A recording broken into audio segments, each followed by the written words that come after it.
Set in a village on the side of a mountain, the story kicks off during the winter season when the flu is at an all-time high. As such, we meet the main character in a clink where he is getting his shot. After being done, the lad takes the bus to his work. At the top of the mountain, he works in a chemistry lab. As soon as he enters, Mr. Nobuo makes clear he is not gonna be one of those cool-ass characters. He is single and not ready to mingle. The guy is currently too sick. Consequently, Ashima gets annoyed by his constant sneezing, so he tries to convince the main man to take some of the experimental flu medicine they recently developed. It's seeing how much med he took.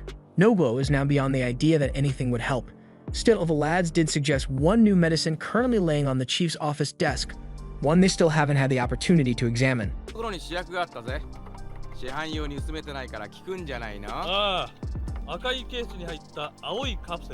Thereafter, when Nobuo goes to the chief's office to get some paperwork signed, he doesn't find him there. The only thing he finds is the blue bottle on the boss's desk, so he takes one of those samples and swallows it as if it was no biggie.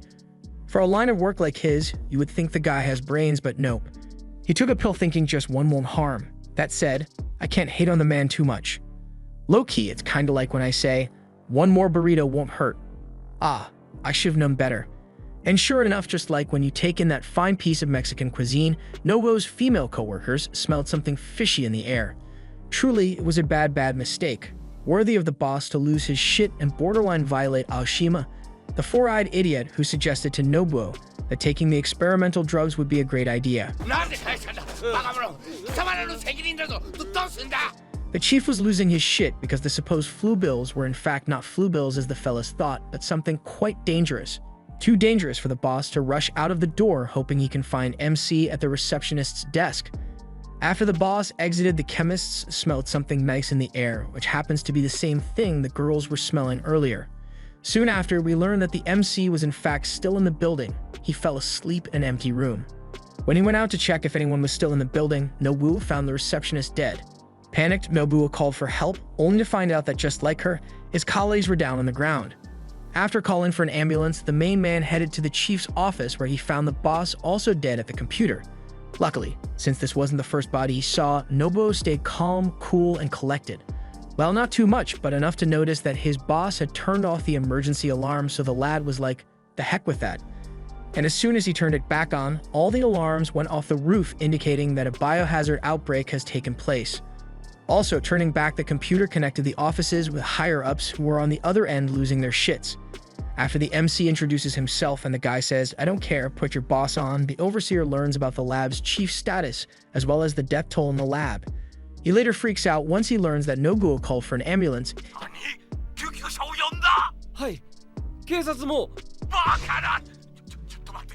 However, Murasaki, aka the Overseer, calmed the fuck down shortly after once he received the MC's file, and then instructed him to bring the blue medicine bottle with its paperwork to the main firm so he can hand it to him and only him.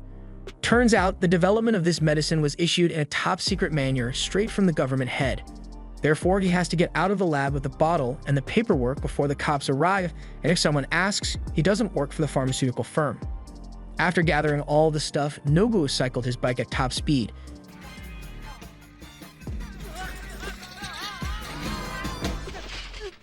As you saw, birds suddenly fell from the sky and knocked our boy out of course. And if you thought that was strange, just you wait as shit is about to go sideways. When the camera panned up, we found out that everything was blooming in the middle of winter. Unlike the dead paramedic who was snuffed out way too soon, just like the dozens of people in their cars, much to Nobuo's horror. Outside the city, higher-ups meet and discuss the situation and how to fix it. In the meantime, they just cut off all roads leading to the town with no explanation for the public. From the sky, journalists report back how the situation on the ground is like, while being amazed by the sight of flowers blooming in winter as if it's mid-spring, contrasted by the unsettling massive numbers of dead people. It was a sight to behold. Among the carnage, they discover that there's one survivor still on the ground, and it's none other than yours truly. Therefore, the reports dropped down to rescue him, but when they got close, the staff immediately felt as if something was suffocating them, and it sure wasn't the sheer coolness of the main character, as it was nowhere to be found when Nobuo started begging for help.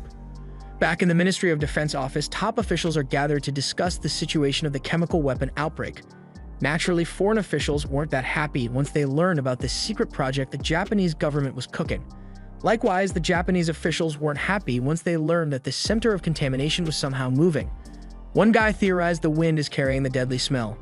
Unbeknown to them, this destructive force was being carried by one man on a mission to deliver paperwork, no matter what. The two cheeks from the lap talk about the MC being the only survivor and their hope in retrieving the pill samples. However, their only beacon of hope turns to a beacon of distress once the manager says, "So the gas is coming towards us then." Finally, a man with a head over his shoulders. Back on the ground, the soldiers holding the line sense the smell is getting stronger. It seems neither masks nor hazmat suits are enough to keep the smoke out. As they were starting to retreat, they saw Nobuo nonchalantly strolling down the road with a sandwich in hand.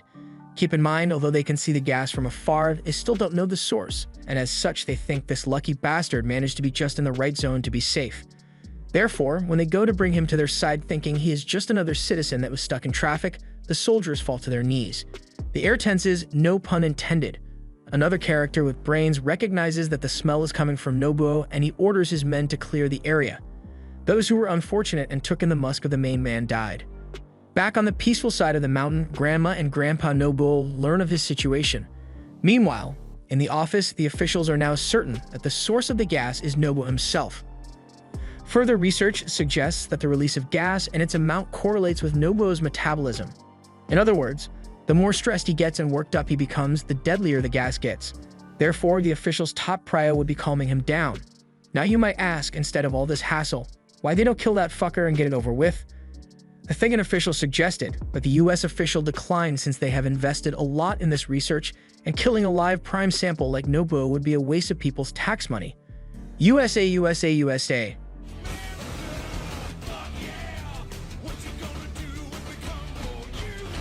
However, the Japanese defense minister wasn't on board after hearing this complete regard for his people, and he was like, "The fuck with your tax money? We can worry about it later. The safety of our citizens is what matters now." As such, the defense forces land, air, and sea were ordered to be dispatched to the Nobuo location. On board a helicopter, Nobuo's grandmother was told to say some shit to convince the main man to head back to the town, but once it all seemed to settle down, a guy took a shot at yours truly and missed. The grandma started yelling at the guy for trying to kill her sweet grandson, and as a result, Nobuo's stress levels started to rise, which in turn forced the helicopters to fly away. Nobuo tried to chase after them on his motorcycle to see where they're taking his granny, but instead, he was met with missiles. On the other side of a tunnel, he entered where all the forces waiting for him to blast his ass on sight. Yup, the old-timer has sent everything he has to stop our boy in his tracks. However, Nobuo is a man of commitment, focus, and sheer fucking will. He is the John Wick of this movie, and as such he has the power of plot armor to protect him from the first couple of shots, as well as the power of gas to help him completely evade the tank's attacks after it blocked the view and somehow mess with the machine's sensory systems. Thus, all forces started bombing the area left and right, destroying bridges, houses, and roads, but not Nobuo's bike. The lad continued making steady progress to Tokyo. Meanwhile, citizens try to evacuate from the nearby sites and rush to the airport. Yet, just like the Defense Forces machines, the airport is out of order. On the other end, the old-timer got a call from the Prime Minister telling him he would bring the United Nations peacekeeping forces in, which would likely result in Tokyo becoming a war ground. Seeing shit has hit the fan in massive portions, there was no need for the lab managers to be in the office anymore, so the old-timers calmly excuse them to leave and attend to their families. However, once he sees the US officer making some moves, he loses his mind and demands to know what they are planning. Turns out the US was waiting for the Prime Minister to ask for help from the UN, which would be the green light they needed to start acting. Yes, the officer requested the deployment of men rocking the next-gen space suit, and even though they are still in the prototype stage, the guy claims the suits are 100% shielding from electromagnetic radiation, and its armor is damn near understandable. In other words, he called on the Space Marine from Warhammer to capture Nobuo, unlike the old-timer who still plans to put an end to our boy's progress in life before the US gets to him. Speaking about the main man, his bike breaks down and he is still hungry. No amount of food he eats is enough, so he goes back into the tunnel to check if any car has food in it. While inside, the defense forces act up to their name and defend his bike as well as the tunnel Nobuo is in by blowing them off the map. Believing they finally managed to put down the gas god, the officer orders ice-cold gas to be pumped into the tunnel so they can freeze Nobuo's body. Soon after, the US Navy helicopter arrives. Although the officer was all heated up for some confirmation, he wasn't planning to cross men rocking dude suits. A wise choice it was, as these cold killers just walked into the gas-infested tunnel with zero sign of concern, while the officer was acting like a Karen. よし！働いて！秘密は俺が取ってやる！ Now inside the freezing tunnel, Nobu is confidently inching his way through one step at a time. Yet with poor vision, men on his back trying to kill him, and scary figures approaching him while breathing like Darth Vader, stress levels were at an all-time high, especially when they pointed something at him, resulting in a massive electromagnetic explosion followed by a huge gas expulsion that destroyed everything nearby. 30 minutes later, the office gets a reading of gas levels decreasing. The footage from the choppers showed the spaceman waving around what seemed like a coffin, a sign of success. The old-timer finally managed to take a breath of relief, just like the rest of the people present. The walking nightmare has finally ended, or so they believed. Soon after ending a call with the Prime Minister, a Space Marine entered the office with Nobuo's case in hand to deliver it. After the manager thanked him, the Marine bowed and revealed himself to be none other than Nobuo, who was alive and well.